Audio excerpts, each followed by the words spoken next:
Hello friends, welcome to online assistant. सीधी बात, no बकवास।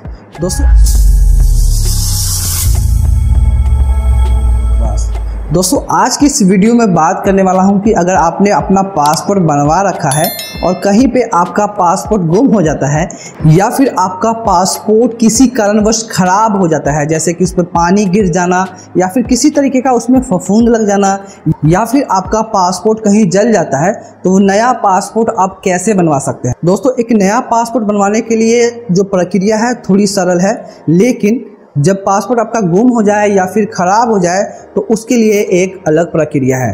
तो दोस्तों अगर आपका पासपोर्ट जो है वो कहीं रास्ते में गुम हो गया तो आप अपने उस क्षेत्र के थाने में जाके एक FIR लॉन्च करेंगे या फिर आप सनहा लॉन्च करेंगे। उसकी ज़रूरत आपको पासपोर्ट ऑफिस में पड़ेगी। उसके बाद आपकी जो फ़ीस है वो भी बढ़ जाएगी, क्योंकि 1500 रुपये आपके पासपोर्ट का फ़ीस होता है और 1500 रुपये का आपको यहाँ पे फाइन देना पड़ेगा कि आपने आपका जो पासपोर्ट है उसे ठीक से क्यों नहीं रखा, क्यों आपका पासपोर्ट ख़राब हो गया या फिर कैसे आपका पासपोर्ट गुम हो गया। इसके लिए आपको 3000 रुपये पे करने पड़ेंगे, 1500 का फीस और 1500 रुपये का फाइन। आप सनहा और FIR दर्ज करेंगे तो उसके अकॉर्डिंग आपको एक एनेक्सर F फॉर्मेट आता है, उसको भरना पड़ेगा। उसको भी उसमें अपनी जो स्टेटमेंट है उसे दर्ज करके आपको देनी पड़ेगी पासपोर्ट ऑफिस को। तो दोस्तों आगे की जो प्रोसेस है वो चलते हैं स्क्रीन पे और देखते हैं कि पासपोर्ट की जो प्रोसेसिंग है एक रीइशू पासपोर्ट के लिए आप कैसे कर सकते हैं। चलिए स्क्रीन पे चलते हैं। दोस्तों यहाँ पे आपको गूगल क्रोम ओपन कर लेना है और यहाँ पे आपको पासपोर्ट इंडिया का जो ऑफिशियल वेब पेज है यानी कि वेबसाइट है उसे यहाँ पे आपको ओपन कर लेना है। इसका जो लिंक है आपको डिस्क्रिप्शन में मिल जाएगा, आप वहाँ से सीधे इसे एक्सेस कर सकते हैं। इससे मिलते जुलते बहुत सारे वेबसाइट्स हैं जो कि फ्रॉडस्टर्स के द्वारा क्रिएट किए जाते हैं ताकि आपको चूना लगाया जा सके। तो इस चूना से बचने के लिए जो सही वेबसाइट है उस पर आप आए, लिंक आपको डिस्क्रिप्शन में मिल जाएगा। इस तरीके से जो पासपोर्ट ऑफिस का जो वेबसाइट है वो इस तरीके से आपको देखने को मिलता है। यहाँ पे आप न्यू यूज़र रजिस्ट्रेशन करके एक अकाउंट क्रिएट करें। अकाउंट क्रिएट करने के लिए मैंने पहले ही एक वीडियो बना के रखा हुआ है, अपलोड किया हुआ है। उसका जो लिंक है आपको आई बटन में मिल जाएगा या फिर आप डिस्क्रिप्शन में भी चेक कर लीजिएगा, इसका लिंक मिल जाएगा। आप यहाँ से अपना अकाउंट बना सकते हैं और फिर आपको यहाँ पे होम पे आना होगा। यहाँ पे आपको मिलेगा एग्जिस्टिंग यूज़र लॉगिन, इस पर आप क्लिक करें। उसके बाद जो पासपोर्ट है उसके लिए आप अप्लाई कर सकते हैं। इसके ऊपर मैं कंप्लीट वीडियो आपको बाद में दूंगा। मैंने फ्रेश पासपोर्ट कैसे बनाया इसके ऊपर वीडियो बना दिया है। बस वैसे ही थोड़ी सी चेंजेस होती हैं रीइशू पासपोर्ट में, ज़्यादा दिक्कत नहीं आती। रीइशू के लिए जब अप्लाई करते हैं तो आपको वहाँ पे रीज़न दिखाना होता है कि आप रीइशू के लिए पासपोर्ट अप्लाई कर रहे हैं तो कारण क्या है, और ज़्यादा चेंजेस नहीं होते। लगभग सारी इन्फॉर्मेशन सेम होती है। एक पासपोर्ट नंबर और इशू डेट आपको मेंशन करना होता है, तो वो आप कर लेंगे आसानी से। इस तरीके से आप इस पेज पे आएंगे। अब जो आपका जो पासपोर्ट है कहीं गुम हो गया, ख़राब हो गया, उसके लिए आपको एक एफिडेविट यानी कि एनेक्स्टर डाउनलोड करना पड़ता है। ये पहले कोर्ट से बनवाना पड़ता था, लेकिन अब ये सेल्फी बन जाता है। बिफोर यू अप्लाई के नीचे जो ऑप्शंस हैं आप यहाँ पे आएंगे तो यहाँ पे आपको फॉर्म्स एंड एफिडेविट्स देखने को मिलेगा। यहाँ पे आके आपको जो एनेक्स्टर है उसे डाउनलोड करना पड़ेगा। एनेक्स्टर्स और एफिडेविट्स पे आप क्लिक करेंगे तो इस तरीके से ओपन हो जाएगा। अब यहाँ पे आपको देखने को मिलेगा specimen affidavit for passport in lieu of lost damage passport एनेक्स्टर F। इसको आपको सिंपली क्लिक करके डाउनलोड कर लेना है। जब आप इसे डाउनलोड करेंगे तो इस तरीके से देखने को मिलेगा। आप इसे यहाँ पे एरो टूल पे क्लिक करके आप इसे डाउनलोड कर लें। एनेक्स्टर F के नाम से हमने इसे डाउनलोड कर लिया है। देखिए कुछ इस तरीके से खुल गया है। दोस्तों मैं आपको बता दूं कि ये जो भी डिटेल्स आप इसमें भरेंगे वो कंप्यूटराइज टाइप किए होने चाहिए, यानी कि आप कलम से लिख के, पेन से लिख के इसे पासपोर्ट ऑफिस में जमा करेंगे तो वो इसे टर्मिनेट भी कर सकते हैं, क्योंकि हाथ से लिखे हुए जो डॉक्यूमेंट्स हैं वो शायद एक्सेप्ट नहीं किए जाते हैं पासपोर्ट ऑफिस के द्वारा। तो सिंपली आप क्या करेंगे, एक वेबसाइट है, इसका जो लिंक है आपको डिस्क्रिप्शन में दे दूंगा, इस पर आप क्लिक करेंगे, इसको ओपन करेंगे। यहाँ पे आपको PDF से एक वर्ड फाइल क्रिएट करने का जो ऑप्शन है यहाँ पे मिल जाता है। सिंपली इस पर आप क्लिक करेंगे। यहाँ पे जो PDF फाइल हमने डाउनलोड करी है उसको यहाँ से हम सेलेक्ट कर लेंगे और सिंपली हम यहाँ पे कन्वर्ट टू WRD वर्ड में कन्वर्ट कर लेंगे। तो हमने वर्ड में इसे कन्वर्ट किया, यहाँ पे हमने डाउनलोड कर लिया है। ये जो फाइल है आप माइक्रोसॉफ्ट वर्ड में खुलेगी, आप इसमें जो भी चाहे आप चेंजेस कर सकते हैं। एकदम सेम टू सेम आपको यहाँ पे देखने को मिल गया है। तो दोस्तों यहाँ पे जो इसको भरना कैसे मैं बता दूँ। आई के बाद आपको अपना नाम लिखना है, जो भी नाम आपका पासपोर्ट में है, आपके डॉक्यूमेंट्स में है, उसे यहाँ पे आपको भर लेना है। और यहाँ पे अगर आप एक लड़की हैं, यानी कि अगर यहाँ पे आप एक लड़की हैं तो डॉट ऑफ लगा देंगी, और आप अगर एक शादीशुदा महिला है तो यहाँ पे वाइफ का ऑप्शन मिल जाता है, वो अपने अकॉर्डिंग आपने देख लेना। और बाकी जो है इसे आप सिंपली यहाँ से डिलीट कर दें।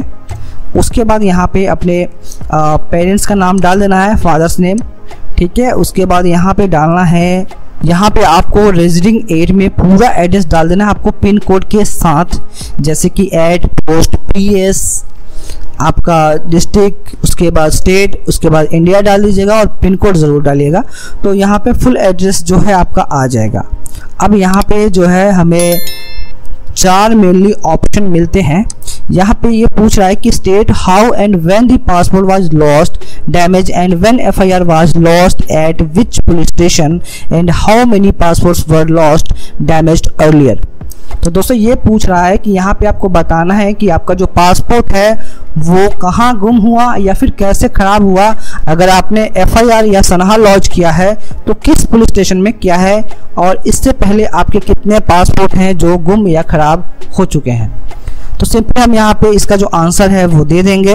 यहाँ पे जो भी आपका आंसर है, जो भी आप FIR लॉन्च करेंगे या फिर सनहा लॉन्च करेंगे, उसमें सारा कुछ रहेगा। उसके अकॉर्डिंग ही आपको एकदम सेम टू सेम मिलता जुलता आंसर जो है यहाँ पे इंग्लिश में आपको टाइप कर देना है। दोस्तों अगर हम FIR लॉन्च करेंगे तो उसका आंसर कुछ इस तरीके से होगा, जैसे कि मेरा पासपोर्ट, मान के चलिए कि मैं बाज़ार जा रहा था और मेरा पासपोर्ट जो है रास्ते में कहीं गुम हो गया, तो मैं इस तरीके से लिख दूंगा, when I was going to making xerox copies of my passport number जो भी है, and same was lost at Muzaffarpur market and I have lost FIR at Muzaffarpur police station vide FIR number, या फिर अगर आपने सनहा कराया है तो सनहा नंबर और डेट दे देना। तो इसका जो आंसर है कुछ इस तरीके से हो जाएगा। अब यहाँ पे ये पूछ रहा है कि क्या आपका जो पासपोर्ट है आपके किसी यात्रा के दौरान डैमेज या लॉस्ट हुआ है। तो इसका आंसर दोस्तों ज़्यादातर नहीं होता है। तो हम अगर ये हम पे सूट नहीं करता तो हम इसे NA कर देंगे, नॉट एप्लीकेबल कर देंगे।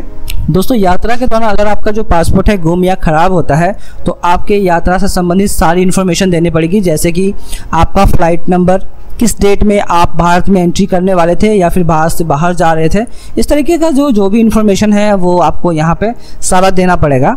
तो हम ये जो है हम पे एप्लीकेबल नहीं होता है ज़्यादातर, तो हम इसे नो कर देंगे। यहाँ पे ये पूछ रहा है कि क्या आपने कोई TR कंसेशन या फिर FT, यानी कि आपने किसी भी तरीके का ट्रैवलर कंसेशन या फिर FT लिया है, यानी कि किसी भी तरीके का आपने ट्रैवल से जुड़ा हुआ भत्ता लिया है। तो दोस्तों यहाँ पे नो रहेगा, क्योंकि ये ज़्यादातर गवर्नमेंट्स के ऊपर डिपेंड करती है, क्योंकि गवर्नमेंट्स जो है सरकारी कर्मी है उनको भत्ते मिलते हैं, यहाँ पे प्राइवेट कर्मी को भत्ता नहीं मिलता है। तो इस तरीके से यहाँ पे भी हम नॉट एप्लीकेबल यानी कि NA टाइप कर देंगे। तो यहाँ पे जो है हमारे 3 क्वेश्चंस का जो आंसर है वो आ चुका है। उसके बाद यहाँ पे ये पूछ रहा है कि state whether non resident Indian and if return abroad the details of residence as follows. तो ये पूछ रहा है कि क्या आप एक अनिवासी भारतीय हैं और भारत से बाहर यानी कि विदेशों में निवास करते हैं। अगर हाँ तो आप किस कंट्री में निवास करते हैं, कितने दिन वहाँ पे रहे हैं, मतलब किस डेट से किस डेट तक, और उस पासपोर्ट का पेज नंबर दीजिए जहाँ पे आपने अराइवल्स और डिपार्चर के जो स्टैंप लगे हैं। तो इस तरीके से दोस्तों ये भी हम पे नॉट एप्लीकेबल आएगा। तो यहाँ पे डिटेल्स को आप ऐड करते जा सकते हैं अगर मोर देन 1 कंट्री से आप अब्रॉड में रहते हैं तो इस तरीके से। लेकिन ये जो डिटेल्स हैं हम पे एक्चुअली लागू होती ही नहीं है, हम अप्रवासी भारतीय नहीं हैं, तो हम सभी में नॉट एप्लीकेबल यानी कि NA टाइप कर देंगे। उसके बाद दोस्तों ये पूछ रहा है कि क्या आपके पासपोर्ट पे किसी भी तरीके का कोई ऑब्जेक्शन लगा है PIA के द्वारा। अगर हाँ तो उसकी डिटेल दीजिए। दोस्तों ये हमारे ऊपर लागू नहीं होता है तो नॉट एप्लीकेबल करेंगे। उसके बाद दोस्तों ये जो पूछ रहा है लास्ट का 6th नंबर क्वेश्चन कि क्या आपको भारत सरकार के किसी खर्चे पर या फिर किसी अन्य सरकार के खर्चे पे आपको डिपार्चर किया गया है, आपकी जो एक्सपेंडिचर है वो सरकार ने वहन करी है। तो दोस्तों यहाँ पे हमारा जो ये जो है आंसर इसका एक्चुअल में नॉट एप्लीकेबल ही होगा, क्योंकि ये गवर्नमेंट एम्प्लॉय पे लागू होता है, उनको भारत सरकार या फिर कोई भी सरकार अपने खर्च पे विदेश भेजती है अपने कार्य से, ऑफिशियल कार्य से। तो इस तरीके से जो एनेक्सर F है हमने यहाँ पे कंप्लीट कर लिया है। अब यहाँ पे आपको डेट देना होगा। कौन सी डेट देंगे? जिस डेट में आप पासपोर्ट ऑफिस डेट अपॉइंट करके अपने वेरिफिकेशन के लिए विजिट करेंगे, तो ये जो आपको डेट है यहाँ पे वो डेट दे देनी है और यहाँ पे आपको अपना सिग्नेचर कर देना है। जिस भी व्यक्ति का पासपोर्ट बनने वाला है, रीइशू होने वाला है, जिसका पासपोर्ट गुम हो चुका है, आप चाहेंगे तो ये जो फाइल है वो मैं आपको इसका लिंक दे दूंगा डिस्क्रिप्शन में, इस तरीके से भरे हुआ आप इसको देख के सिंपली आप भर सकते हैं। अब बात कर लेते हैं कि री इशू में डॉक्यूमेंट्स क्या क्या लगेंगे। दोस्तों अब बात कर लेते हैं कि पासपोर्ट री इशू करवाने में आपको डॉक्यूमेंट्स क्या क्या लगेंगे।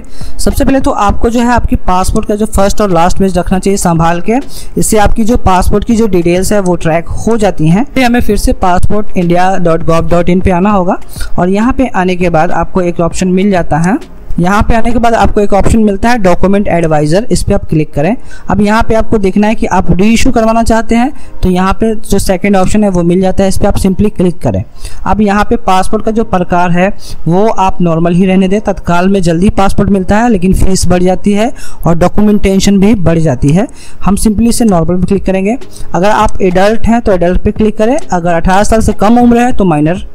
एम्प्लॉयमेंट टाइप में यहाँ पे हम अदर्स ही देंगे क्योंकि गवर्नमेंट एम्प्लॉय नहीं है हम और रिटायर्ड गवर्नमेंट ऑफिशियल भी नहीं है। अब यहाँ पे पूछ रहा है कि क्या अभी जो आप रीइशू करवाना चाहते हैं इसमें आपका पता चेंज होगा। दोस्तों हमारा पता चेंज नहीं होगा क्योंकि हम उसी पते पे रहते हैं और ये ECR का कैटेगरी है, नॉन ECR का। इसका जो डॉक्यूमेंट्स आप यहाँ से क्लिक करके देख सकते हैं। इसके 2-3 कंडीशन होते हैं। अगर आप मैट्रिक पास हैं तो आप इसके लिए अप्लाई कर सकते हैं, नॉन ECR में यस कर सकते हैं, और अगर आप 3 साल से ज़्यादा विदेश में गुजार चुके हैं तो भी आप इसके लिए एलिजिबल हो जाते हैं। उसके अलावा आप 3 साल इनकम टैक्स रिटर्न फाइल करते हैं तो भी आप इसके लिए एलिजिबल हो जाते हैं। तो यहाँ पे यस या नो आप देख सकते हैं, इन कंडीशंस में होती हैं। सिंपली आप कंटिन्यू पर क्लिक करें। अब यहाँ पे आना है, आपको यहाँ पे बताना है कि आप पासपोर्ट जो है रीइशू क्यों कर रहे हैं। पासपोर्ट के जो पन्ने हैं वो फट चुके हैं, वैलिडिटी एक्सपायर हो चुकी है, होने वाली है, वैलिडिटी एक्सपायर हो चुकी है।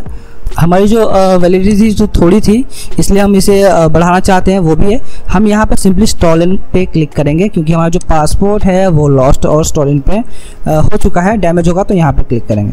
अब यहाँ पर सिंपली आपको व्यू रिक्वायर्ड डॉक्यूमेंट्स पे क्लिक करना है। किसी से नहीं पूछना आपको कि कौन सी डॉक्यूमेंट्स लगेंगे। यहाँ पर सिंपली आपको जो भी डॉक्यूमेंट्स लगेंगी उसका जो है आपको लिस्ट मिल जाता है। अब यहाँ पे देखिए MMM आ रहा है। M का मतलब होता है मैंडेटरी, यानी कि ये डॉक्यूमेंट्स ज़रूरी है, और ये जो है वो है ऑप्शनल, यानी कि ये आपको दे या ना दे कोई फ़र्क नहीं पड़ता, लेकिन ये सारे डॉक्यूमेंट्स आपको देने पड़ेंगे। आपको proof of date of birth देना पड़ेगा जिसमें आप आधार कार्ड दे सकते हैं। एक एफिडेविट देना पड़ेगा एनेक्सर F कि आपका पासपोर्ट कैसे गुम हुआ, जो अभी मैंने आपको बताया। पुलिस रिपोर्ट देना पड़ेगा ओरिजिनल कॉपी में। प्रूफ ऑफ प्रेजेंट एड्रेस आप आधार कार्ड दे सकते हैं, दे दीजिएगा। Document of proof for ECR category के लिए आप यहाँ पे मैंने जो बताया, मैट्रिक पास, 3 साल के करदाता या फिर 3 साल आपने विदेश में बिताए हों, तो इसके लिए आप ये करवा सकते हैं। और यहाँ पे सेल्फ अटेस्टेड पासपोर्ट की जो 2 कॉपीज़ हैं वो पीछे की जो आपके पुराने पासपोर्ट की, वो आप यहाँ पे ऑप्शनल है, चाहे तो दे सकते हैं, अदरवाइज आप इसे छोड़ सकते हैं। तो इस तरीके से जो डॉक्यूमेंट्स लगेंगे वो आप सिंपली यहाँ से ट्रैक कर लीजिए, किसी से नहीं पूछना है क्या डॉक्यूमेंट्स लगेंगे। तो आई होप ये वीडियो आपके लिए बहुत ही काम की साबित होगी। तो मिलते हैं किसी अन्य वीडियो में, तब तक के लिए जय हिंद।